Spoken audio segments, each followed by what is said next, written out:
Hey, you lot, back for some more news, I see, and of course that is Swen backwards. On today's show we've got, we meet again, a most worthy adversary. You've used 1,237 times normal usage this month. And wait a second, this isn't ketchup. But first, is there much difference really? I mean, apart from nearly everything. According to BBC News, Olympic organisers have issued a deep apology after South Korea's athletes were mistakenly introduced as North Korea. This was at the 2024 Olympic opening ceremony in Paris, France. As the excited, flag-waving team floated down the River Seine, both French and English announcers introduced them as the Democratic People's Republic of Korea. That's the official name of North Korea. The same name was then used, correctly, when North Korea's delegation sailed past. The subtitle, which ran across the bottom of the television broadcast, however showed the correct title, and the South Korean Sports Ministry said it planned to lodge a strong complaint with France on a government level. The International Olympic Committee issued an apology on its official Korean language X account, saying, "We'd like to offer a deep apology over the mistake that occurred during the introduction of the South Korean delegation during the opening ceremony." Is that it? Is that as good as they can apologise? This is almost as funny as that time that a Kazakhstani athlete got the Borat song instead of their own national anthem.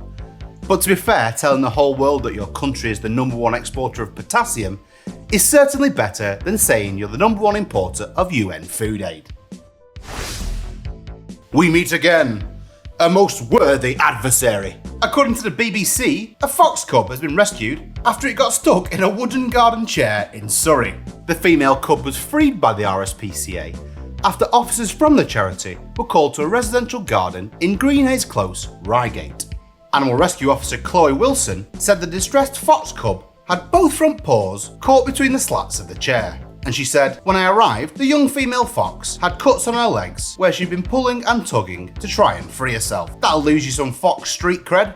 She said another fox cub was hiding nearby, so I suspect they've been playing on the furniture when she somehow managed to get herself trapped. I put on some thick gloves and I approached the vixen slowly, and thankfully was slowly able to lift her up and free her paws. The cub was then taken to Wildlife Aid Foundation in Leatherhead for treatment and rehab. Perhaps this puts to bed the time-old question of what does the fox say? Which is thus, "Get me out of this chair, as I've been flummoxed by the design of this typically British garden furniture." Medical science steps out to be the most valued player once again. According to the BBC, a cancer patient who spent 9 weeks in a coma during her pregnancy is celebrating the birth of her daughter. Beth Patterson from Basingstoke, Hampshire, was diagnosed with Hodgkin's lymphoma, which spread from her chest to her brain, rendering her unconscious. She successfully completed chemotherapy in her unresponsive state, while hospital staff monitored the effect of the treatment on her unborn child. Miss Patterson said she woke up aware of her pregnancy, even though she had lost memories, mobility and speech. She recalled, "I just knew I was still pregnant because my mum said even though I wasn't fully conscious, I still had my hand on my stomach." Baby Isabella was born prematurely in March at 31 weeks and 5 days. Lymphoma nurse Lauren Duig, who cared for Miss Patterson, said she'd never given chemotherapy to a pregnant woman before. She said, "We really did think of Beth and the unborn child before we did anything, and specialists in neurology, oncology and obstetrics held weekly meetings to coordinate treatment. But thankfully, she's now in remission from cancer." Isn't it mad what they can do? Treat you for one thing whilst making sure the stuff they're giving you for that treatment doesn't hurt the thing that your body is growing. Used to be that you die at the ripe old age of 30 after a thorn bush lightly grazes you, but now we can play God. Brings a tear to my eye thinking that I've in no way contributed to it. Sorry love, you've used 1,237 times normal usage this month. According to CBC News, a Childwood man is raising concerns about automated bill payments after his mother was charged an outrageous amount, nearly $150,000 on her city water bill. Tim Martin got an email saying the bank account of his 86-year-old mother, Dorothy, was massively overdrawn, and initially he thought the email was a phishing scam. But after doing some digging, he realised it was legitimate. Martin said, "I have online banking privileges to be able to view my mum's account. I went online and found that indeed there was an overdrawn account, and it was a debit of $146,000 by the City of Winnipeg's Water and Waste Department." Martin believes that his mother submitted an incorrect meter reading, and he called the city to ask about the error, and they told him that the overcharge was a consequence of using an automated system. He said that the city needs to be more responsible for the systems that they use to collect payments and should flag anomalies when billing. Martin said there should certainly be some sort of threshold at which there's human intervention, perhaps $1,000, $10,000, $100,000. But in this case, $146,000 plus, and it's just processed on someone's account, where their typical billing was $118 per billing period. I'm just surprised at the lack of oversight. And when Martin submitted the new meter readings to the City of Winnipeg, the city said they're still going to charge his mother because she didn't have enough money in her account. Martin said, "The first thing they said to me was, oh, you're going to have to pay a $30-some NSF fee for this bill not going through." And I said, in what sort of reasonable world would you have expected that a pre-authorised debit for $146,000 to someone's personal account would not go NSF? They expected her to pay $30 after trying to financially cripple her. The late-stage capitalism right there is phenomenal. Next they'll be sending round big gripper lads on the orders of AI to remove her ageing kidneys. Might need a big magnet for this one. According to the BBC, Italian high jumper Gianmarco Tamberi has issued a grovelling apology to his wife after losing his wedding ring during the opening ceremony of the Paris Olympics. The 32-year-old world champion was flag waving for Italy as the boat carrying its athletes sailed down the River Seine. That's when his ring slipped off his finger. He wrote on an Instagram post dedicated to his wife, "I'm sorry, my love, I'm so sorry." The athlete, though, has blamed losing too many kilograms and irrepressible enthusiasm for the mishap, and wrote on Instagram, "If it had to happen, if I had to lose this ring, I couldn't imagine a better place." He then claimed that the ring will now remain forever in the riverbed of the City of Love. His wife Chiara then commented, "Only you could turn this into something romantic." So, top tip. If you lose weight on your way to becoming an Olympic athlete, maybe take your ring off until you return to normal. I almost lost my wedding ring once.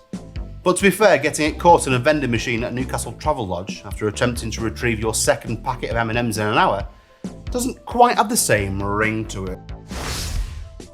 If you ain't bumping, your body will be ready for dumping.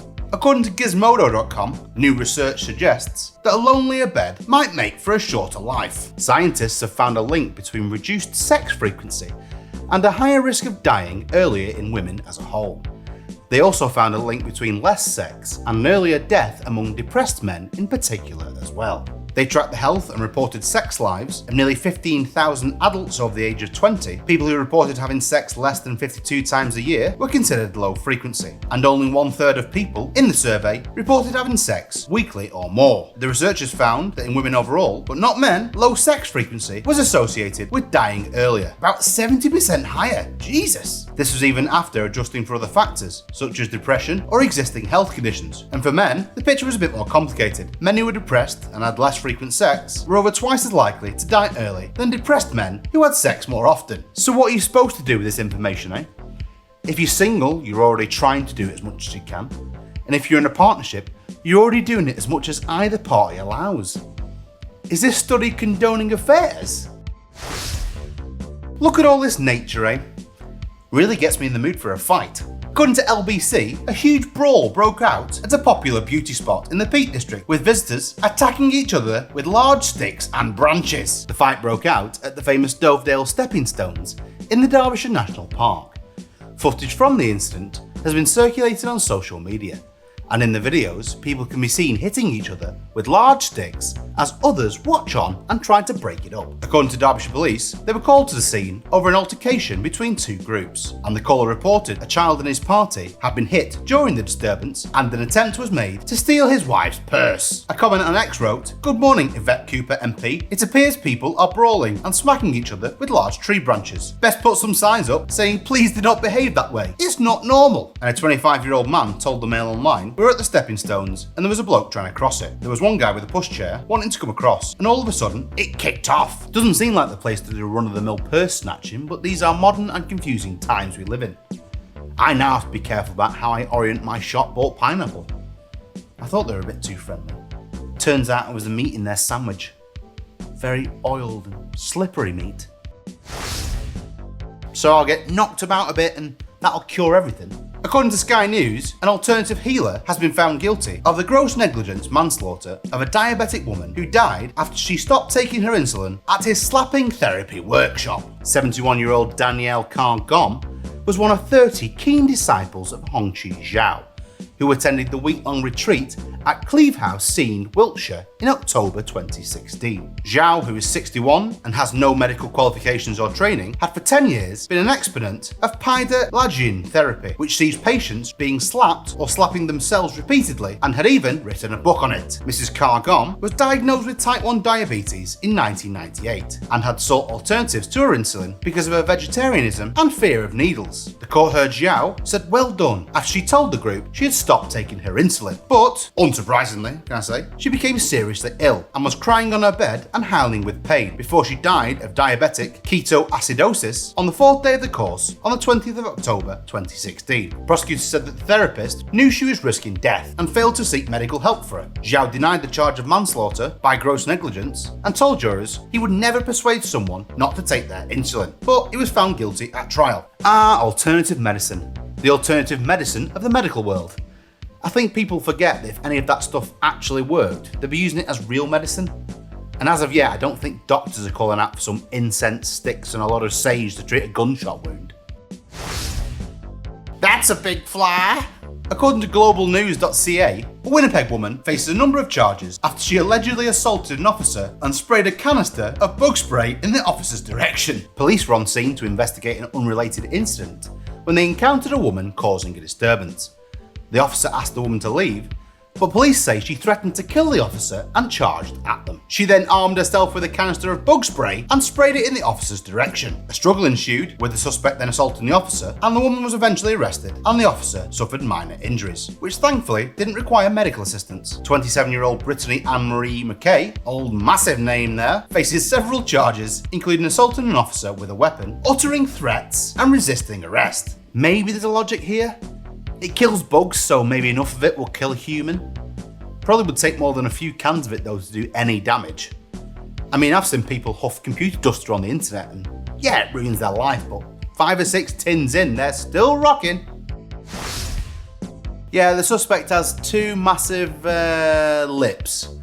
Botox, I think. According to Sky News, an arrest warrant for former glamour model Katie Price has been issued after she failed to attend a court hearing relating to her bankruptcies. 46-year-old Katie Price was due to appear at a bankruptcy court in London after previously being told she must attend or risk arrest. And after missing the court appearance, Insolvency and Companies Court Judge Catherine Burton said the former model had been given very clear warnings and added, "It is in my judgment necessary that the court issue a warrant for Mrs. Price's arrest. She has no real excuse in failing to attend today's hearing. The reason for her absence today is irrelevant." The former glamour model was declared bankrupt in November 2019 and again this March over an unpaid tax bill, more than £750,000. And she missed her March hearing because she was dealing with serious stuff. That's quite descriptive. At a hearing in February, Price was ordered to pay 40% of her monthly income from the adult entertainment website OnlyFans to the trustee for the next 3 years. This was in relation to her first bankruptcy. She said in October though, she was fed up with being threatened with legal action and said she would go to prison to be done with it all. This was after speaking to Michelle Visage on her BBC 2 Rule Breakers podcast. Price discussed her bankruptcy and said she had recently been to court more times than have had hot dinners and would genuinely not care if she was jailed. Well, if she's not arsed, get her banged up.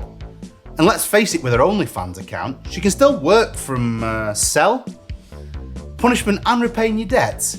Who'd have thought that Katie Price could potentially be the model prisoner? Wait a second, did I get grassed up by a pickup truck? According to Local 12 and WXIN and WKRC and other acronyms I'm not sure of, the Ford Motor Company is attempting to patent a camera system that reports speeding vehicles to authorities. According to WXIN, a patent application was filed by Ford titled Systems and Methods for Detecting Speeding Violations.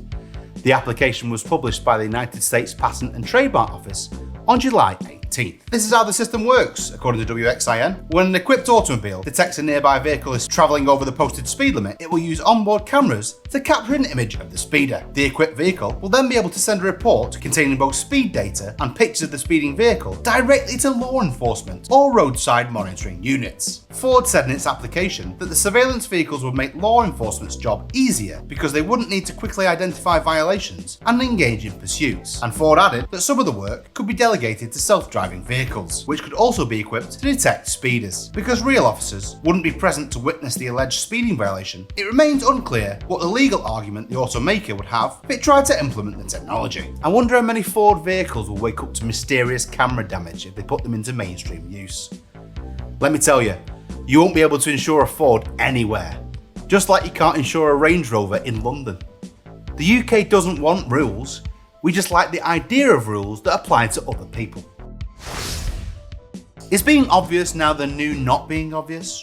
According to In Short, a Florida woman ended up in jail after a traffic stop revealed several drugs inside a bag labelled "bag of drugs." This is according to the Florida Highway Patrol. 41-year-old Lauren Riley was arrested and charged with various offences after an incident near the 54th Avenue North and Haynes Road in St. Petersburg. Just before 11:30 AM, Riley was seen in a vehicle, not in the driver's seat, without a seatbelt and rummaging around the passenger floorboard. This is according to the affidavit. The trooper stopped the car and noticed a small, burnt piece of tinfoil and a plastic straw in the car. Additionally, the driver said Riley was under the influence of alcohol. The driver was arrested for having an open container, and Riley was also asked to exit the car as the patrol conducted a probable cause search. A bag labelled "bag of drugs" was reportedly found inside Riley's purse. Riley was then taken into custody, but she has since been released from the Pinellas County Jail. Obviously, don't write "bag of drugs" on your bag of drugs. That's just bag of drugs 101.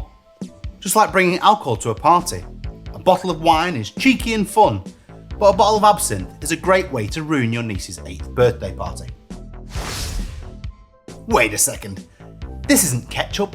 Sick bags at the ready, guys. According to NBC News, a Burger King near Buffalo, New York, temporarily closed after a customer found blood in her daughter's food. On the 26th of July, New York resident Tiffany Floyd posted a TikTok video about a distressing experience with her 4-year-old daughter, Natalia, at a Burger King in Gettsville, New York. Floyd said, "Today I went to Burger King by my house," adding that she got a kid's meal for her daughter consisting of a burger and fries. She said, "Obviously I'm a busy mum and I just gave her the bag to eat the food, but whilst driving away from the Burger King, her daughter took a bite out of the burger before noticing something was amiss." Floyd said, "I heard, 'Mom, I don't want ketchup,' so she took the bag back thinking they messed up the order before using her rubber gloved hand to show her daughter's burger to the camera. She said, 'I look in her bag and there is blood all over the bag, her toys, her fries, everything.'" Floyd said she then pulled over and called Burger King to ask what was going on with her food, and the manager told her that a worker injured his finger right before making and bagging their order, and if she came back, she could get a refund. So she decided to call the local health department and file a report. She said, "I just wanted to get this out there. This is a serious issue, and now I have to wait a whole month for my daughter to get tested for any blood issues. Brace yourselves, brace yourselves." No.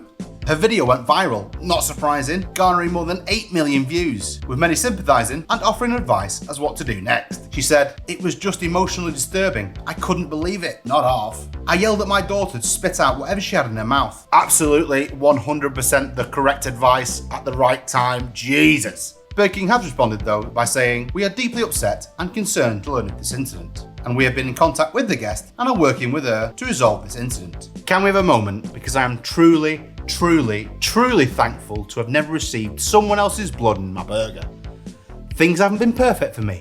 I once cracked my keks in a broadcast van, but I have not been so poorly looked on by the gods for this sort of abhorrent act to have happened to me. Who knows, I might even pray tonight." Here are some of my honourable mentions.